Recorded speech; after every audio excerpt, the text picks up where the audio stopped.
Ahí de a poquito vamos entrando en este vivo. Ahí me veo, nos vemos.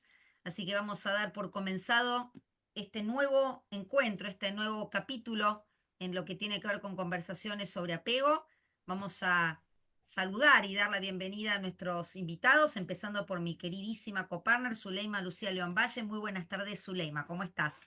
Buenas tardes, Vanessa, bien, ¿y tú? También aquí contenta de nuestros invitados para esta conversación sobre apego, que tú nos vas a contar de qué se trata este encuentro el día de hoy. Exactamente, hoy hemos organizado una conversación muy interesante que tiene que ver con el trauma, con las vulnerabilidades y también todo esto en relación con la visión, con el foco y con el análisis desde la teoría del apego. Y tenemos invitados muy interesantes también, ¿no, Zuleima? Así es, se encuentra con nosotros Carmen Tello, Fernando Lacasa y Constanza Dualde. Yo voy a dar inicio entonces, Vanessa, a la presentación de nuestra querida Carmen Tello.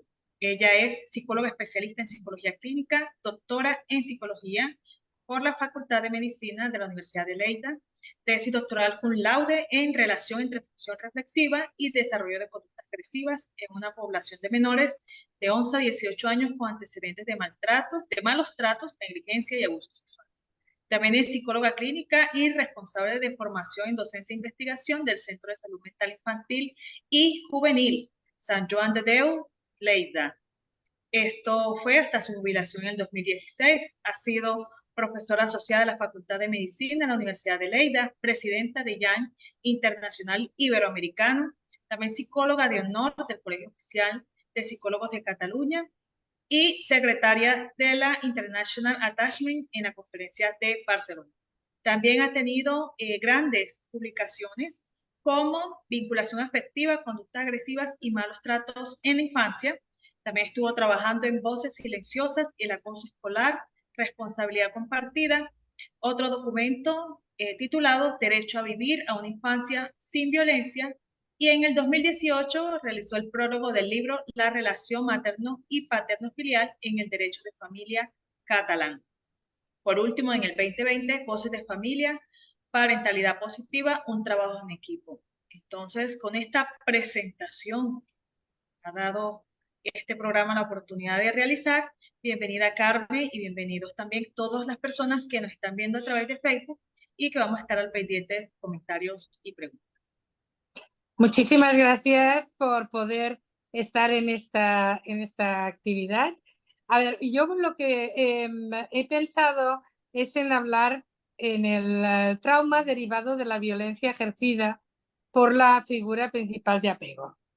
Entiendo por violencia contra la infancia y la adolescencia todas aquellas acciones, tanto físicas como psicológicas, y también aquellas que el niño o la niña es un observador pasivo de la misma, especialmente en los casos de violencia familiar, donde están implicados la pareja de los padres. Quiero incidir en que Fernando tenía un programa fantástico de trabajo de este problema cuando él trabajaba como coordinador en el CSMIC de Cornellá, que se llamaba TEVI, que si quiere luego lo puede explicar. En aquellos casos en que ambos padres son responsables de provocar miedo e intranquilidad en sus hijos, estos se ven abocados y abocadas a un callejón sin salida, ya que son las propias figuras protectoras las que le producen temor. La amenaza proviene de la persona que debe cuidarles, por lo que esta amenaza se identifica con el peligro de que va a perder el vínculo afectivo y ellos necesitan ese vínculo precisamente para poder sobrevivir.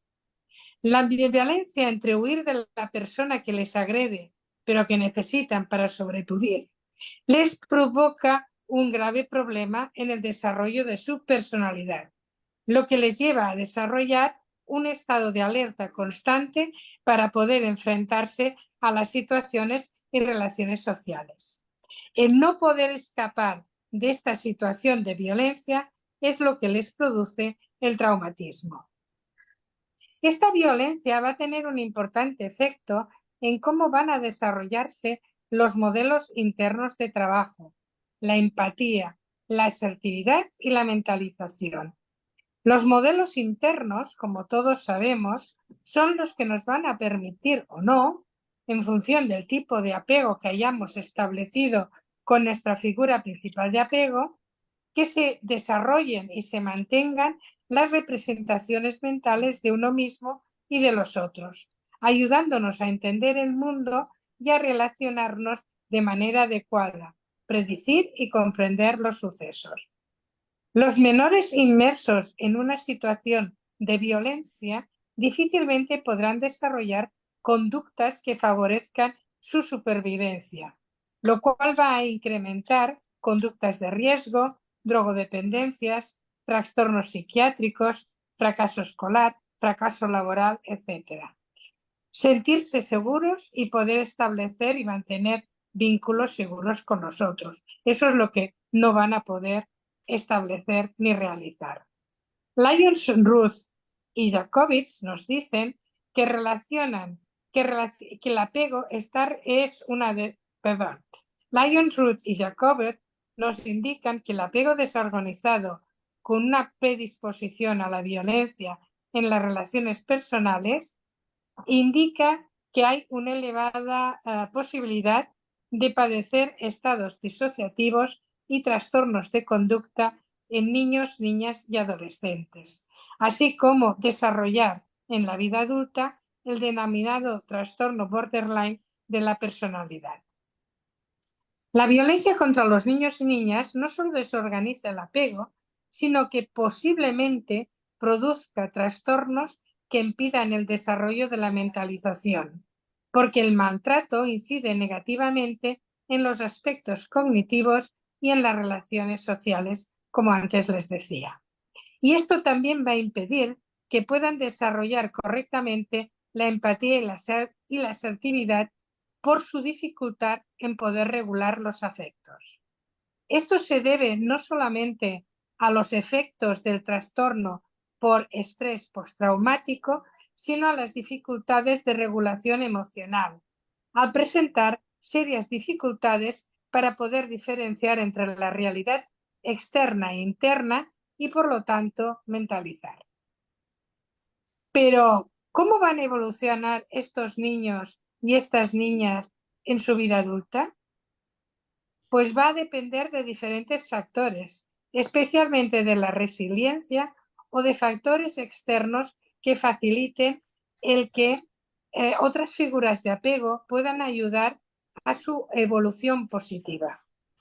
En los casos que esto no exista, es decir, que no existan estos factores de protección o que no se haya detectado a tiempo esta violencia y por tanto no hayan recibido una atención psiquiátrica y psicológica necesaria, estos niños y niñas van a sufrir una serie de graves problemas que van a repercutir muy negativamente en su vida adulta. Últimamente, muchos adultos han denunciado que han padecido abusos sexuales o graves negligencias o malos tratos en la infancia y adolescencia. Pero quedan otros muchísimos adultos que en su niñez estuvieron sometidos a situaciones de grave violencia y no han denunciado, sino que más bien lo que han hecho ha sido una identificación masiva con los agresores, ya sea en el papel de agresor o en el papel de víctima. ¿Y por qué ocurre esto? Pues muchas veces los niños y adolescentes y adultos traumatizados se niegan a pensar en sus experiencias porque para ellos significa revivir situaciones intolerables de ser pensadas. Desde el punto de vista del apego, la violencia intrafamiliar afecta al núcleo mismo del apego del niño y la niña y como consecuencia de ello a su regulación emocional y muy especialmente a su identidad. La distorsión que la violencia intrafamiliar produce en el desarrollo de su identidad resulta devastadora para el trauma relacional temprano. El niño y la niña tienden a disociar aspectos significativos de su experiencia, incorporando a su autoimagen los elementos negativos y destructivos de la interacción de este trauma. Estos elementos pasan a formar parte de su identidad. Un elemento muy importante a tener en cuenta es que el mayor peligro al que tienen que enfrentarse estos niños o niñas es un ambiente de maltrato y violencia que no tiene la posibilidad de una respuesta por parte de su entorno cercano. Por lo tanto, mostrar su dolor equivale a arriesgar el vínculo con los que les cuidan. Por ello, lo que harán será tener una conducta que genere respuesta positiva en sus cuidadores, aunque estos comportamientos o conducta estén muy alejados de sus necesidades reales. Su padecimiento real quedará oculto detrás de una máscara que les mantendrá a salvo. Esta conducta puede dar lugar a que desarrollen un falso ser, graves distorsiones cognitivas, amnesia selectiva, trastornos psiquiátricos o sensación de irrealidad, entre otros varios. Que las personas que deberían cuidarte cuando eres pequeño te maltraten supone una conducta que distorsiona la lógica más elemental. El niño y la niña frente a esta conducta pueden darle diferentes interpretaciones. Una es que él es por su maldad el que ha provocado la conducta y por tanto la violencia del cuidador es correcta. Se lo merecen. Y otra es que la violencia que ejerce el cuidador es una forma que tiene ese cuidador de expresarle el amor que siente por él o por ella. Recordemos el artículo "Pegan a un niño" de Freud. Este tipo de vínculo puede reproducirse o reorganizarse en la vida adulta, donde ese niño o esa niña van a pasar a ser agresores o víctimas, transmitiendo la violencia intrafamiliar padecida a sus hijos y a las futuras generaciones. Por ello es muy importante la detección, prevención, tratamiento psiquiátrico, psicológico precoz de estas situaciones de violencia intrafamiliar para poder romper este círculo de violencia. Muchísimas gracias, Carmen. Es interesantísimo, y vamos a seguir hablando con nuestros invitados, pero entender que estas interacciones primeras, fundadas en la violencia, obviamente determinan una vulnerabilidad inicial en donde ese niño va formándose con una mirada del sí y una mirada hacia el afuera y una mirada de los otros y relacional, obviamente muy, muy, muy precaria, ¿no? Desde este lugar de haber sido víctima de la violencia. Vamos a seguir comentando sobre este tema, pero vamos a darle lugar a Fernando Lacasa, también agradeciéndole su participación en el programa. Vamos a contarles que Fernando, que ya nos acompañó también, igual que Constanza y que Carmen, Fernando es psicólogo clínico, es doctor en psicología. Lo estoy leyendo bien, ¿sí? Es ex jefe de salud mental comunitaria infanto-juvenil del Hospital Sant Joan de Déu de Barcelona, jubilado, como me dijo Fernando, así que lo voy a decir tal cual. Es miembro de IAN España y de la Asociación Catalana de Psicoterapia Psicoanalítica. Ha publicado trabajos sobre apego y adolescencia, el cuestionario de apego Camir R, muy conocido entre todos los profesionales que nos dedicamos al apego, entre otros. Y también formó parte de un grupo de investigación sobre el abordaje del trauma en grupo de niños y adolescentes. Así que te damos la bienvenida, Fernando, y también, antes de iniciar, vamos a tomar unos minutitos, porque este programa reúne todo lo que tiene que ver con esta red inmensa de apego. Entonces, contanos un poco sobre este congreso también de IAN España que se va a desarrollar prontito. Muchas gracias, Vanessa, muchas gracias, Tuleima, por esta invitación de nuevo. Estoy encantado de estar aquí con vosotras y de participar con Constanza y con Karma en esta tarde para nosotros, mediodía para vosotros. Pues bien, voy a empezar por esto que me planteabas, ¿no? Este año, ya en noviembre, el 7, 8 y 9 de noviembre, hacemos el congreso, las jornadas del International Attachment Network España en Barcelona, ¿no? Que es donde yo resido. Y entonces vamos a dedicarla, es la jornadas número 17, ¿no? Y nunca se habían dedicado a la adolescencia. Entonces, bueno, yo tuve mi granito de arena, propuse este tema y se van a hacer sobre apego y adolescencia, se titulan sociedad, vulnerabilidad y modelos de intervención, ¿no? Yo creo que van a ser muy interesantes y déjame decir solamente 3 cosas. Esto de sociedad, vulnerabilidad y modelos de intervención pues tienen que ver que habrá una primera mesa, un diálogo inicial que haremos en formato de diálogo sobre el impacto de la sociedad actual en las relaciones de apego, ¿no? Se abordará tanto desde el punto de vista de la cultura como los valores, como desde el punto de vista de la educación y las relaciones, ¿no?, que constituyen el contexto vital de los adolescentes. La siguiente mesa redonda reflexionaremos sobre las vulnerabilidades, ¿no? Estamos hablando hoy aquí de las vulnerabilidades en los vínculos, planteando qué ocurre sobre todo en aquellos adolescentes con problemas familiares que han sido tutelados, ¿no? Es una mesa dedicada a los chicos y a las chicas tuteladas. ¿Qué ocurre cuando ingresan en los centros de acogida juvenil? ¿Cómo se recomponen los vínculos con las figuras de apego cuando ha habido maltrato? ¿Cómo puede ofrecerse un cuidado seguro en las instituciones de protección y justicia? Son temas muy complejos y que despiertan, yo creo, que gran interés. Y el sábado ya una segunda mesa redonda más centrado en las intervenciones terapéuticas, ¿no? Cuando los traumas y las carencias afectan a la misma relación de apego, es decir, ¿qué abordajes? Y aquí haremos una actualización de los abordajes terapéuticos que hay en este momento y que tienen más validez, ¿no?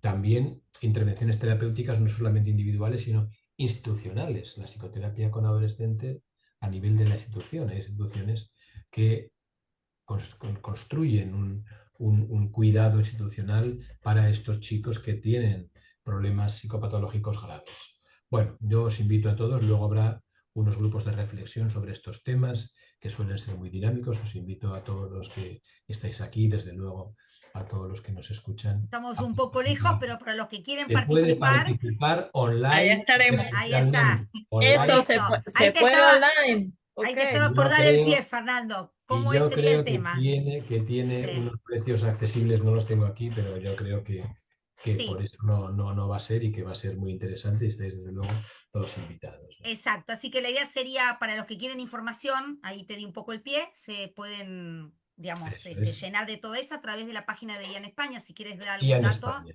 eso Ok. es. En IAN la página España, de IAN España España. están los Ese- vínculos. Y Perfecto. todavía pueden presentar participaciones. Si quieren presentar un póster o una comunicación, todavía estamos a tiempo. ¿Vale? Buenísimo, muchísimas gracias por la información y será unas jornadas Bueno. realmente interesantes. Así que volviendo Bueno, al tema de vamos hoy, al tema.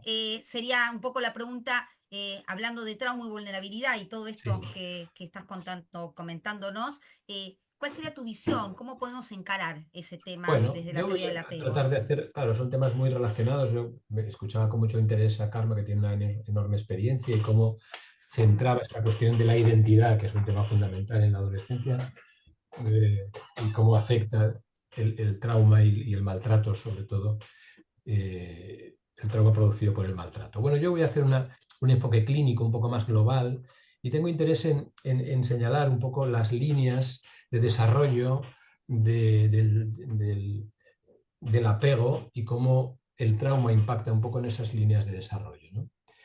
Es decir, Bowlby planteaba que el apego está presente en los humanos desde la cuna hasta la tumba, ¿no? Es una de las líneas de desarrollo del individuo y tiene un lugar central en áreas tan esenciales como la regulación emocional, las habilidades interpersonales, la autoestima, los sistemas biológicos de afrontamiento del estrés. Por tanto, hay una circularidad, digamos, una retroalimentación entre trauma y apego, de forma que la negligencia en los cuidados, los déficits graves de la sensibilidad parental, los traumas tempranos producidos por los cuidadores, afectan a la calidad del sistema de apego, que acaba organizando, como sabéis, un apego inseguro o desorganizado como una respuesta adaptativa a un entorno hostil, ¿no? Lo que a su vez es una vulnerabilidad ante adversidades de la infancia y traumas posteriores. Ahora, siempre está qué es antes, el huevo o la gallina, ¿verdad? Es decir, el efecto del maltrato sobre el desarrollo del niño es en gran parte el efecto del maltrato sobre el sistema de apego. Es decir, el maltrato impacta directamente sobre el sistema de apego y tenemos esta expresión de Fonagy de trauma en el apego, que yo creo que lo sintetiza muy bien. De manera que desde un punto de vista clínico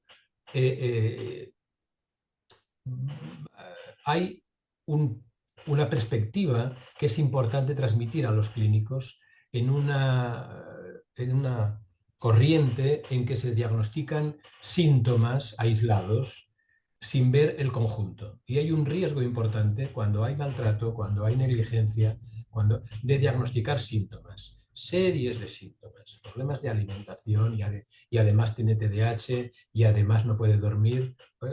Vamos a ver si estos síntomas forman parte de un cuadro mayor, digamos, ¿no? Y ya cuesta ver en muchos clínicos que hay un estrés postraumático detrás de esa variedad de síntomas que no tiene que no encuentran más que una respuesta de tipo, digamos que parcial, digamos, ¿no?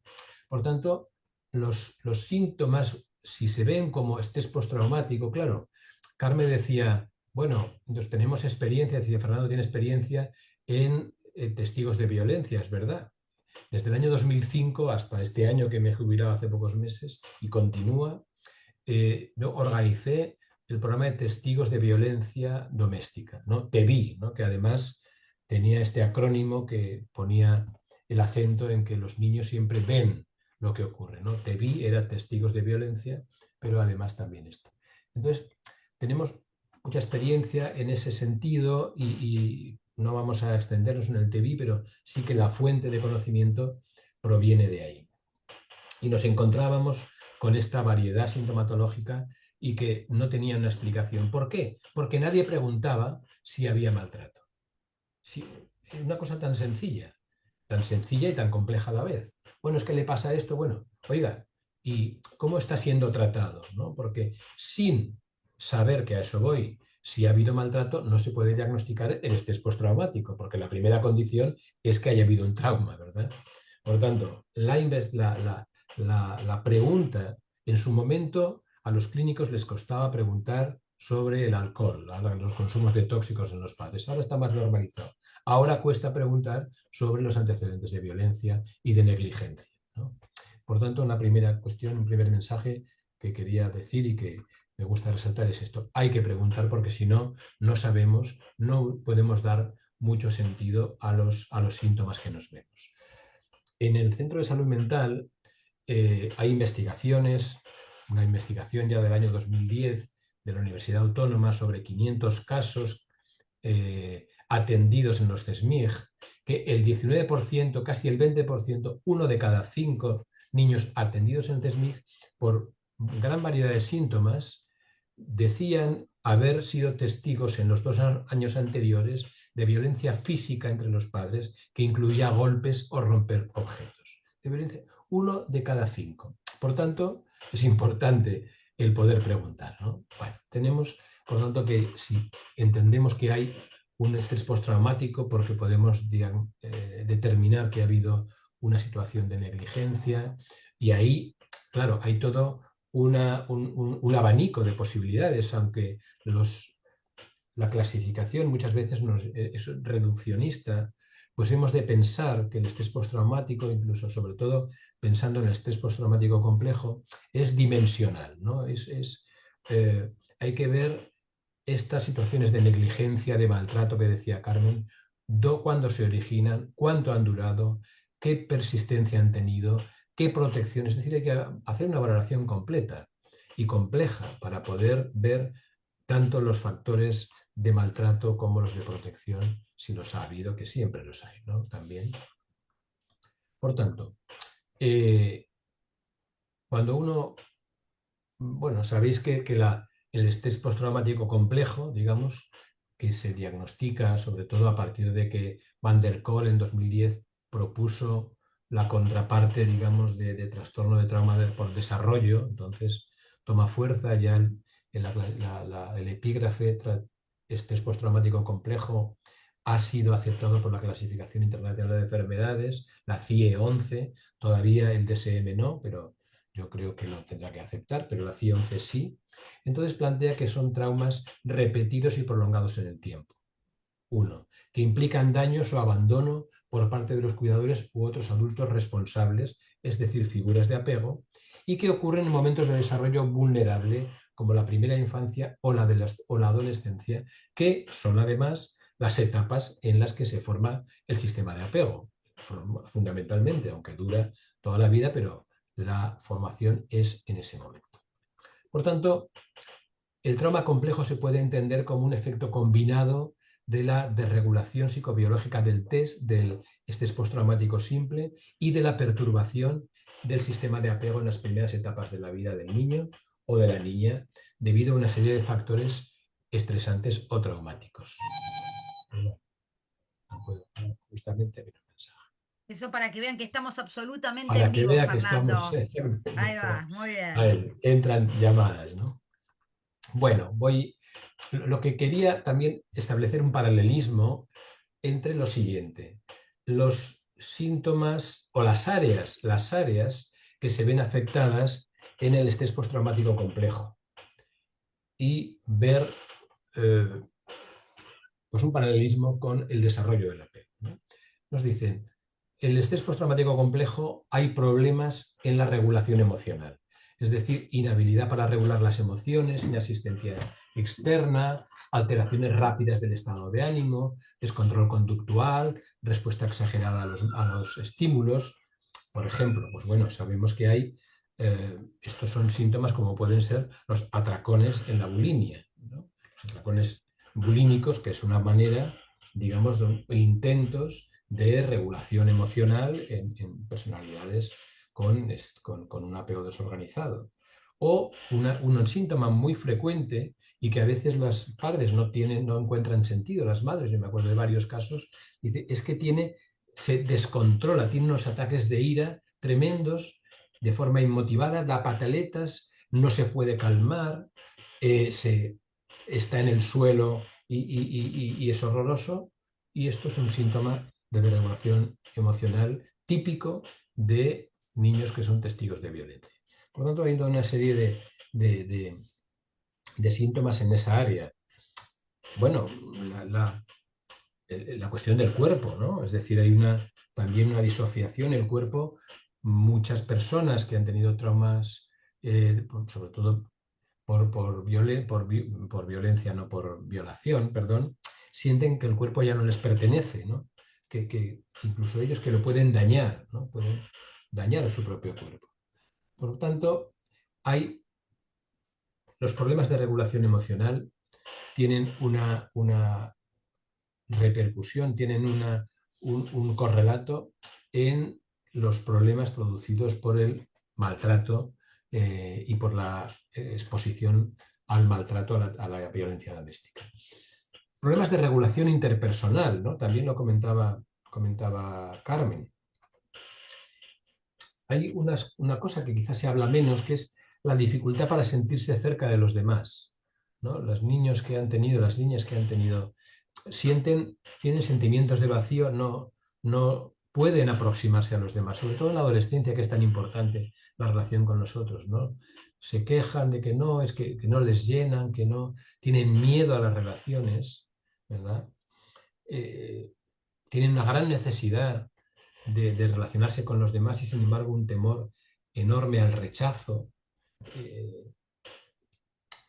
No se sienten aceptados, digamos, y hacen esfuerzos para sentirse aceptados, y entonces muchas veces son víctimas de bullying porque al mismo tiempo, por estos problemas de regulación interpersonal, tampoco se saben defender, ¿no? Hay una indefensión aprendida, no logran establecer los límites, y entonces también son más susceptibles de tener problemas de bullying, problemas para defenderse, ¿no? Bueno, también podemos ver los problemas de regulación interpersonal en la anorexia. ¿Cuál es uno de los conflictos de la anorexia? La paciente anoréxica tiene una enorme dependencia del otro, una enorme dependencia de la madre, pero no puede aceptarlo. No puede aceptar esa enorme dependencia y se defiende contra esa dependencia. Al cerrar la boca, es un cerrar la boca al otro, es un cerrar la boca a esa relación de la que dependen tremendamente. Por tanto, ahí vemos que estos síntomas forman parte del área también de la regulación interpersonal. Hemos de preguntar, por tanto, cuando hay síntomas de este tipo qué pasa con el apego, qué pasa con el maltrato, ¿no? ¿Qué antecedentes ha habido? Y bueno, Carmen ha hablado de los sentimientos, de las consecuencias en la identidad, que vamos a hablar, en la adolescencia es fundamental. Ahora por ejemplo, con la pandemia se incrementaron muchísimo las tentativas de suicidio, claro. Una de las cuestiones que planteó la pandemia fue una deprivación social. Una deprivación social de los demás, no de los padres, de los demás, pero es que la deprivación social en la adolescencia es una deprivación de apego, porque el apego en la adolescencia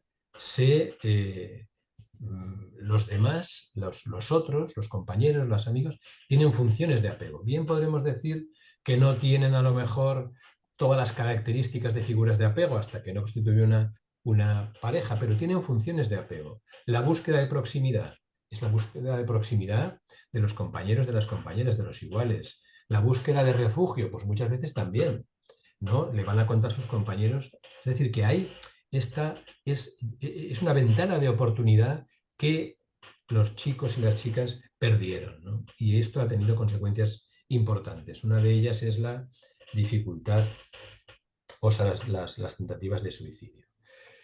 ¿Qué ocurre en las tentativas de suicidio que nos encontramos con muchísima frecuencia? Pues nos encontramos una caída en la autoestima, ¿no? Los niños maltratados, todos piensan que son malos, que son culpables. Los niños testigos de violencia, nosotros tenemos grupos en que los reunimos y hacemos ejercicios sobre ello, todos sienten que son malos, que no tienen ninguna habilidad, no encuentran en sí mismo ninguna habilidad. Por tanto, hay una caída en la autoestima. Lo que uno encuentra en las tentativas de suicidio son problemas de autoestima y problemas de mentalización, las dificultades para pensar. Dificultades para pensar, no son trastornos depresivos graves, son dificultades para pensar. Si uno atiende enseguida, les da el soporte emocional, está con ellos, pueden pensar, ¿no? Pueden pensar, pueden hablar de lo que les pasa, pues entonces el riesgo de tentativa disminuye. ¿Y en qué no pueden pensar? Hombre, no pueden pensar en aquellas situaciones traumáticas. ¿Qué es un trauma? ¿Cuál es el efecto de un trauma? El efecto de un trauma es que el pasado se hace presente. El pasado se hace presente. El efecto es ese. Entonces, el bloqueo emocional, evidentemente, cae en una situación de confusión mental, no pueden pensar, no hay mentalización y con el acompañamiento pueden empezar a pensar y a hablar y a ser conscientes de los problemas de maltrato, de los problemas sobre todo de negligencia, de rechazo que han tenido a nivel familiar. Bueno, estos tres áreas yo quería establecer este paralelismo, no me quiero extender más, para ayudar en la medida que se pueda dar este esquema a los clínicos para que puedan encajar pues muchos de la sintomatología, podemos hablar de otras, he hablado de unas cuantas, desde el punto de vista del apego y que lo puedan conectar con esta cuestión. Me quedo aquí de momento. Gracias. Muchas gracias, Fernando, por toda esta información tan precisa y que debemos seguir sumándole para reconocer dónde se presentan las dificultades y dónde nuestros adolescentes están requiriendo nuestra ayuda y atención. Vamos a seguir en la conversación. Vamos a escuchar ahorita a Constanza Dualde. Ella es doctora en psicología de la UBA, en psicología clínica y psicopatología psicoanalítica de la Universidad de París 5, directora de proyecto de investigación IPA 2018-2019, investigadora senior en proyectos ligados a primera infancia, docente de grado y posgrado en la Universidad de Buenos Aires, Universidad de Belgrano e Instituto Universitario de Salud Mental. Además, es psicoanalista, miembro de la Sociedad Argentina de Psicoanálisis y de la Asociación Psicoanalítica Internacional. Miembro de Consejo Directivo de Young Argentina International Attachment Network. Bienvenida. Gracias, Zuleima. Bueno, gracias por la invitación. La verdad es que vengo de escuchar dos participaciones tan nutridas y tan complejas a su vez que dan ganas de ya ponerse a charlar sobre distintas cuestiones que han ido diciendo Carmen y Fernando. Voy a hacer como un punteo en relación a cuestiones que yo venía pensando, que por supuesto hacen eco de lo que mis compañeros ya han tomado como ejes. Eh, la verdad es que si uno piensa en trauma y vulnerabilidad y quiere vincular con el tema del apego, hay distintos enfoques, porque cuando la gente en general piensa en trauma, piensa en eventos traumáticos que le suceden a las personas, no sé, un accidente, una pérdida, la muerte de alguien, estar inmerso en una situación que no se puede manejar y que supera. Y nosotros traemos desde la teoría del apego y desde la psicología, por lo menos el psicoanálisis también, esta situación de qué pasa cuando el trauma es como casi invisible y está entramado en aquellos modos iniciales de vinculaciones que nos hacen ser personas, ¿no? Entonces, en el vínculo más, un aspecto de lo que uno puede pensar es, bueno, ¿qué pasa cuando las cosas fallan ahí en el inicio? Otro es, bueno, ¿qué pasa cuando en la vida suceden cuestiones que son traumáticas, que pueden o no llevar a un síndrome de estrés postraumático, pero traumas que a las personas les pueden suceder en la vida, ¿no? Eventos, situaciones. Iniciando por lo vincular, esta es la paradoja, es como lo que decía Carmen, cómo puede ser que, digamos, las personas que tienen que sostener la vida, iniciar la formación de una subjetividad, dar este apoyo, sean las mismas que lo que producen sea la desarticulación de esta posibilidad de una subjetividad, digamos. Y esto, además, desde la teoría del apego se piensa desde distintas cosas, digamos, puede ser que haya maltrato literal, objetivable, negligencia, malos tratos físicos, verbales. También hay otra modalidad, que es la de la falta de suministro de lo que requiere un bebé para poder ir armándose y sostenerse. Y desde la teoría del apego, cuando busca el apoyo de la figura de apego, que siempre se da en una situación de inestabilidad y de sensación de inseguridad, o sea, la teoría del apego se monta sobre esta escena, o sea, la escena donde el sujeto se siente vulnerable y va a buscar a otro, digamos. Y en los primeros tiempos de vida, en ese intercambio es donde se forma el sujeto a su vez, y la modalidad en que va a detectar la vulnerabilidad, buscar en el otro la regulación o la seguridad, y con todo este circuito que conocemos, donde entonces al mismo tiempo se va formando la sensación de uno de qué es lo que qué es lo que resulta peligroso, qué podemos hacer al respecto y cuánto merecemos del otro el auxilio. Por eso este tema de la autoestima y de la imagen de sí, lo que mencionaba recién Fernando. Entonces, en ese contexto, se da la negligencia, se da el maltrato, se da todo esto que describía también Carmen. También aparecen situaciones donde lo que hay es falta de suministro afectivo, o sea, el otro está pero no está. Y esto pasa mucho con la depresión en el segundo semestre de vida, la depresión materna. Eh, Estamos en una situación donde muchas crianzas se dan en soledad, las personas se sienten como muy desprovistas también, porque hay una cadena de sostenes, ¿no? Para que un adulto pueda proveerle a un bebé pequeño todo lo que éste necesita, con la altísima demanda que implica, y o sea, criar un bebé en el primer año de vida, estar con un bebé y con el nivel de demanda que este bebé tiene, digamos que apela a un montón de sistemas del adulto para poder regularse, sostener, autoconsolarse mientras consuela al otro. Cuanta más red hay, se sabe que es más fácil sostener esto. Estamos en una sociedad donde esta red cada vez se ve más desarticulada, ni que decir con el tema de lo que pasó en la pandemia y las consecuencias que vemos ahora a nivel de niños pequeños, crianza y situaciones particulares de desarrollo, digamos.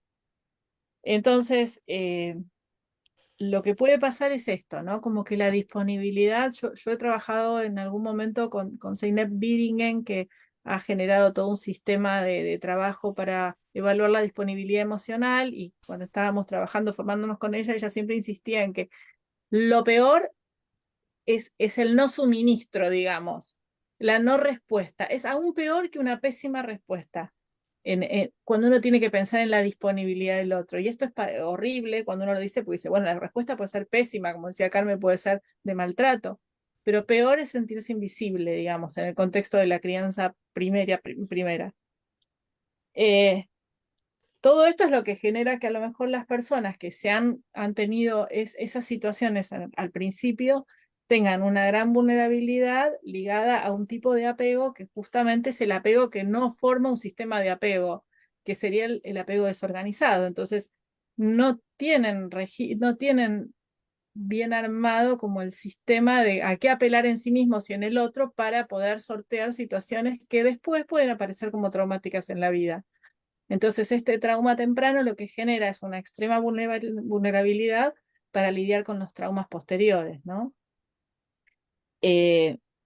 Por otro lado, también sabemos que los distintos tipos de apego generan más ductilidad en el apego seguro, más demanda en el apego inseguro ambivalente, menos demanda, pero a su vez menos posibilidad de buscar ayuda en el apego evitativo. O sea, todo eso dispone de una manera diferente frente a lo que después son los eventos que en la vida pueden suceder, ¿no? Entonces, bueno, me parecía interesante tomar esto porque me parece que justamente la teoría del apego está construida sobre no la percepción de trauma, pero sí la percepción de peligro que tenemos los humanos desde muy pequeños, ¿no? Y cómo uno se organiza y se reorganiza sobre eso. Por otro lado, han mencionado también mis colegas el tema de la mentalización, que aparece como un recurso, digamos, que permite ir construyendo o reconstruyendo recursos en uno mismo para hacer frente al trauma, aún en situaciones de mucho desmantelamiento, como decía Fernando, con el tema del estrés postraumático, cuando uno se encuentra con otro, y esto tiene que ver con cuál es el sentido del trabajo terapéutico, ¿no? Y en el estar con otro se pueden crear las condiciones para poder pensar y pensarse a uno mismo y a los demás en términos más complejos y donde los estados mentales, lo que a uno le pasa interiormente y subjetivamente, eh, está vinculado con lo interpersonal, pero a su vez por eso mismo uno tiene mayor poder de influencia sobre el otro y sobre sí mismo. Bueno, se abre una ventana que está de la mano con la posibilidad de resiliencia frente a lo traumático. Pero la condición para esto es que se dé en el contexto de un vínculo, ¿no? De un vínculo terapéutico o de otro tipo de vínculos, porque muchas veces los niños que tienen estas historias de mucho maltrato, uno pesquisa y quiere diferenciar entre los que pudieron o no pudieron, mejor o peor, y aparecen vínculos que están en la infancia de estos chicos y que a lo mejor les proporcionaron algún lugar de donde agarrarse y verse de otra manera, y que son muy importantes, digamos, y hay que poder pesquisarlos y rescatarlos, digamos, porque hacen eco también de lo que es la posibilidad después de armar un vínculo terapéutico, ¿no? Constanza, Sí, eso que dices, yo lo quiero llevar también a las personas que nos ven en Facebook, porque tenemos profesores, trabajadores sociales, psicólogos, estudiantes de psicología, estudiantes de medicina, biólogos, sé que por ahí están viendo, sí. y cómo pudiéramos ampliar para toda esta comunidad en general y las personas que no se dedican, digamos, a acompañar o a hacer figuras de apego en instituciones, cómo pudiéramos entonces ayudar a que ellos tengan mayor conciencia de que necesitan un lugar para pensar, para reflexionar, como decía Fernando, que me parece que es tremendo eh, paradigma para quienes nos escuchan y de repente se sintieron identificados con esa dificultad para pensar. Eso, cómo llevarlo a ese lenguaje también de toda la comunidad que nos escucha, entendiendo que el programa ha estado Por un lado está el concepto que es bastante de... importante conocer y retener de lo que se llama técnicamente figura subsidiaria de apego. Eso puede dar miedo porque da mucha sensación de responsabilidad a veces a los docentes, por ejemplo. Yo lo conozco y lo trabajo más desde lo que es el jardín inicial, pero también a lo largo de la vida. Pero sobre todo tiene que ver con despejar un espacio donde la amenaza no sea amenaza, entonces donde se pueda pensar y dialogar, donde lo interpersonal no sea una amenaza. Ese sería el desafío. No sé si Fernando o Carmen quieren comentar algo más sobre esto que pregunta Zuleima. Yo creo que el tema está en cómo se vive esa amenaza, ¿no? Que desde mi punto de vista es una amenaza desorganizadora totalmente, con lo cual tiene que generar un sistema de defensas muy ligados al apego desorganizado. Y una cosa que me parece interesante de lo que tú decías, y hace referencia a los profesionales. Yo creo que hay que cuidar al cuidador. Los profesionales que trabajan o trabajamos con este tipo de población, estamos trabajando con un material tóxico, con lo cual también es muy importante que nosotros podamos tener figuras de organización, ¿no? Es decir, yo creo que la supervisión, ¿no? Porque si no vamos a tener problemas también los propios profesionales.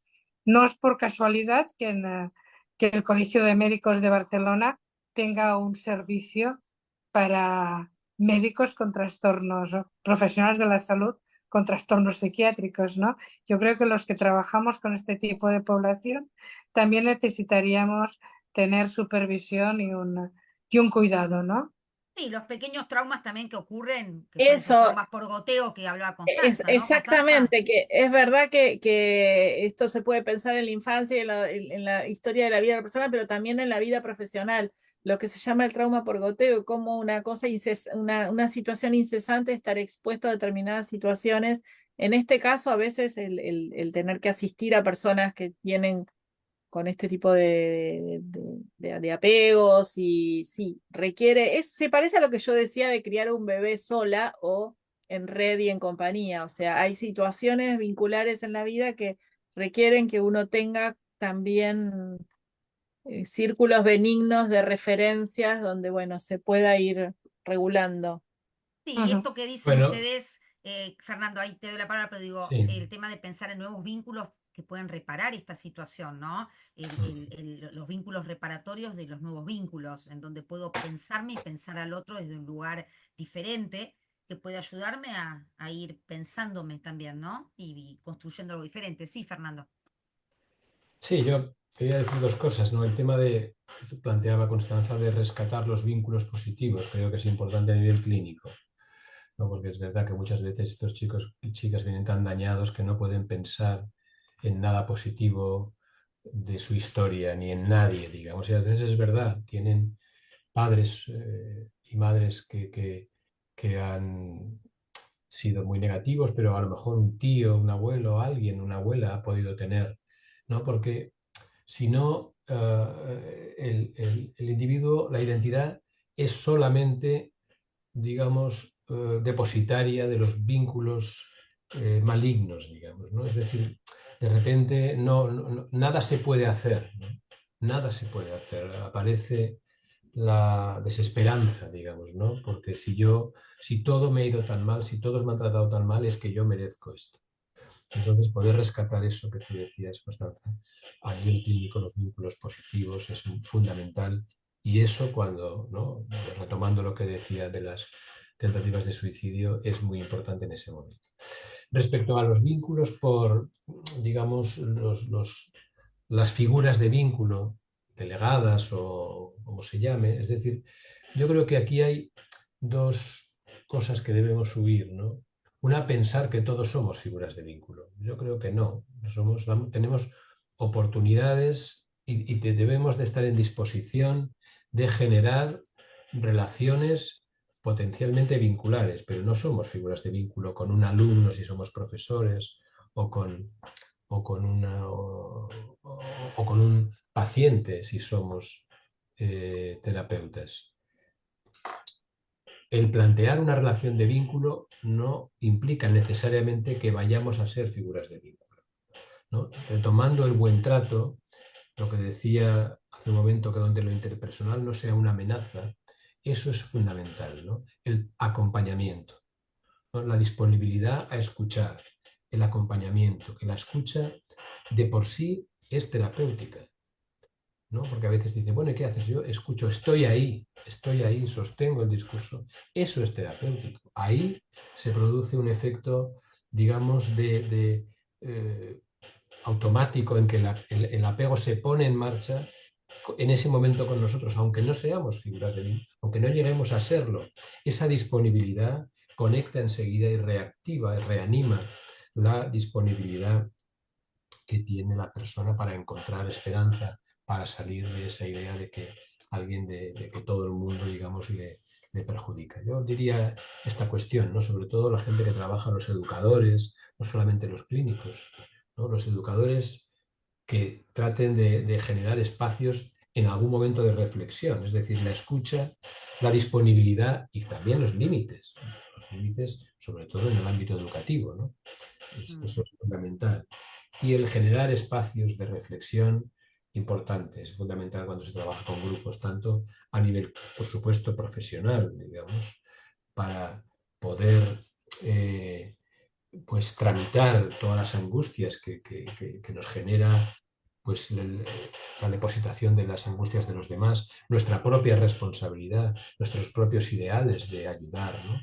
Todo esto, digamos, hay que darle un espacio, también encontrar nuestros límites y también poder jugar un poco en el grupo de profesionales y sentirnos un poco acompañados por los demás. Generar espacios de reflexión entre los profesionales y, por supuesto, entre los chicos o entre aquellas personas con las que trabajemos, digamos, ¿no? Eso es fundamental. Es un espacio de seguridad. Recupero eso que decía de que no sea una amenaza, de diálogo, de participación, de respeto. Eso en sí es una experiencia de vínculo.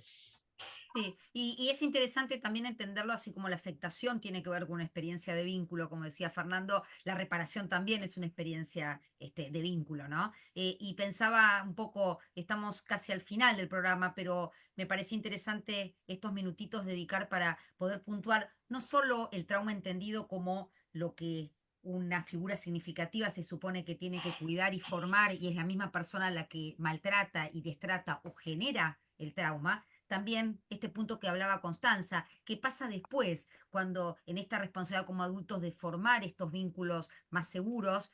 Esto también nos prepara para poder sostener situaciones difíciles que aparecen en la vida, ¿no? Convengamos que los problemas y los traumas aparecen aunque uno no los busque y que no es tanto el trauma, no es tanto el hecho, sino cómo cada psiquis y cómo cada persona puede enfrentar el hecho. Por eso cuando se habla de trauma, una guerra, un atentado puede ser objetivamente traumatizante, pero no todos quedan traumados. Y eso sería interesante también, en poquitas palabras, que podamos explicar por qué.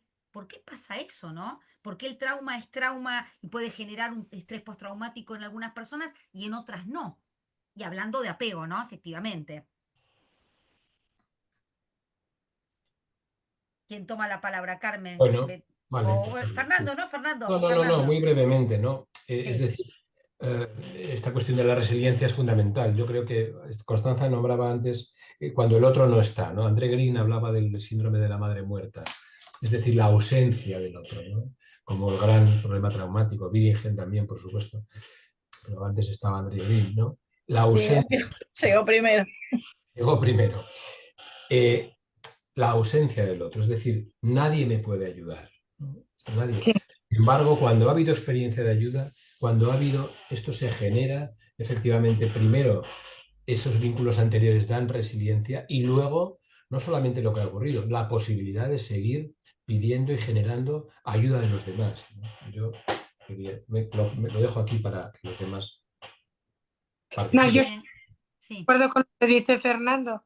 Va a depender de tu experiencia. Si tú estás acostumbrado a que no se te escuche, no vas a poder confiar en los otros, con lo cual es más posible que te hundas, ¿no? Psíquicamente. Sí, y esto que muchas veces también Mario Marrone decía, ¿no? En el apego seguro o en las disposiciones seguras, para no hablar de temas más técnicos, en las disposiciones seguras, la posibilidad de pedir ayuda existe, pero se sabe a quién y dónde y cuándo. Entonces, Exacto. y también esto que quizás nos gusta con Zuleima terminar, la responsabilidad social que tenemos todos en generar sociedades más comprometidas en estos casos en donde hay trauma, y hablamos de trauma temprano por estas mismas figuras que seguramente también padecieron modelos desorganizados que replican, cómo tiene que haber un sistema social, un sistema unido para poder ayudar a estos niños que van a ser futuros adultos y futuros padres en su caso, ¿no? Sí, sobre todo yo creo que lo que es muy importante es que tengamos en cuenta la detección precoz de estos problemas y la atención, que la atención no pasa por un programa de 10 sesiones, como se están haciendo en algunos casos, pasa con un traje a medida en función de las necesidades y que realmente es importante que la administración tome cartas en el asunto, ¿no? Últimamente ha habido muchos casos de problemas en centros de menores. El último ha sido en Aragón. Y esto implica el poco cuidado que tienen las administraciones en estos niños que ya han sido previamente violentados, que reciban esa doble violentación porque no se les escucha, porque no hay oídos para escuchar. No consiste en hacer protocolos rápidos, sino en oídos para escuchar. Constancia, Muchas vas a gracias decir por... algo. Totalmente de acuerdo con esto último que expresa Carmen, que es tan difícil, y voy a sumar a una dificultad mayor, no, dificultad no, un ítem más, que es el de la prevención, pero la prevención pensada de esta manera también, no como una prevención tan armada necesariamente como prêt-à-porter, sino que a veces se necesita alta costura también para eso, en el sentido de detectar dónde está el riesgo de que una persona no pueda funcionar adecuadamente con una crianza y qué tipo de intervención se requiere. Bueno, es un desafío enorme, pero se sabe que la inversión en este sentido es muy fructífera para lo que sigue después. Lástima Total. que no sucede. No sucede, es verdad. Bueno, Zuleima. por aquí tenemos saludos de Olga Jiménez, que está en Valencia, nos envía saludos. Sara Chinchilla, dice: excelentes profesionales, gracias por compartir su tiempo y conocimientos. Y también está Lidia Morales desde El Salvador, enviando saluditos. Y por acá desde Santa Marta, y por allá Kenia, saludos a todos ustedes. Y bueno, ya para cerrar, yo quisiera también aportar que esa vulnerabilidad nos lleve a buscar un apego seguro, nos lleve a pedir ayuda, nos lleve a reconocer que a veces hacemos síntomas que nos generan confusión y necesitamos precisamente la orientación de alguien que tiene la experiencia y está dispuesto a ayudar antes de quedarnos solamente en la angustia. Eso lo digo, no sé, en Colombia está muy presente hablar de vulnerabilidad, pero no de buscar atención psicológica. Entonces es importante hablar con las personas que se han dedicado a formarse y que están entrenadas precisamente para acompañar en más de 10 sesiones, como decía Carmen, en un proceso bastante consciente y serio. Bueno, Totalmente, dígame. Zuleima. Y cerramos entonces nuestro programa número 52, que no lo dijimos al inicio. Este programa queda grabado en el canal de YouTube, Conversaciones sobre Apego, un programa muy, pero muy interesante, que da para un bis, así que vamos a organizar también otro programa, porque es muy vasto, es muy largo y es muy, muy abarcador. Así que vamos a agradecerle a Fernando, a Constanza, a Carmen y obviamente a Zuleima por acompañarnos en este día de Conversaciones sobre Apego. Muchísimas Chao, chao. gracias. Muchas gracias y un Nos estamos saludo. viendo. Gracias a Gracias. todos. Chao, chao. Está para verlo una y otra vez. Absolutamente. Muy rico el programa. Muchísimas gracias, ¿eh? Igualmente. Chao, gracias. Adiós, buenas Adiós. tardes.